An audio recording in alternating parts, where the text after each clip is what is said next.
Ukraine, can you give an update on the talks that took place this past weekend, and could a trilateral discussion of sort be the next step for Ukrainian, U.S. and Russian delegations? So the talks in Ukraine, Russia are going along.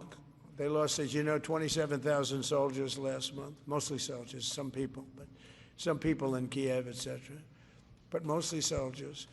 And the talks are going along. And I say that, there's tremendous hatred between these two leaders, between President Putin, President Zelensky, tremendous hatred. And I hope we can get it done. We are talking. Talks are going okay. But, I've solved 8 wars. And Thailand is starting to ship up. They started with Cambodia. They started up again. But I think, Marco, we have that in pretty good shape to have that stopped. So we stopped 8 wars. And I thought this would be in the middle of the pack, but maybe easy, but in the middle of the pack. But there's a lot of hatred between those two people. And when there's hatred, there's, But we stopped one war 38 years, one war 35 years, one war was going on for 32 years. And we stopped, think of it, we stopped a potential nuclear war between Pakistan and India.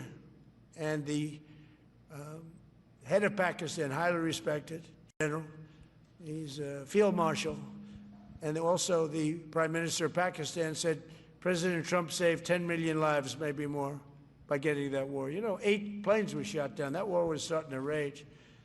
And he actually said the other day that President Trump saved 10 million lives, maybe more.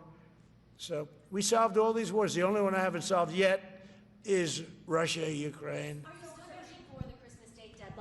With Russia and Ukraine, and have you spoken with Putin or Zelensky or plan to push the deal? I'll do whatever I have to do. I'd like to see it stop. Look, we don't lose any money on that war anymore. Biden gave $350 billion, and who knows what happened to it. We now sell missiles, planes, all of the best military equipment. We sell it to NATO. We got NATO to go from 2% GDP to 5%. Nobody believed that to this day. Nobody's going to write that, but nobody believed it. And they take that money and they pay it to the United States for weapons. So we sell weapons to NATO. We sell full price. We sell weapons to NATO, and NATO takes those weapons and probably distributes them, but gives a lot of them to Ukraine. So we don't lose any money like we did with Biden. He was spending money like a fool. He was a fool. What he did to our country is so horrible. But he gave $350 billion between cash, gave a lot of cash. 350 between cash and weapons. You remember at the beginning of that whole thing, I gave them javelins. Javelins are the anti-tank busters. And President Obama at the time gave them sheets. I gave them javelins.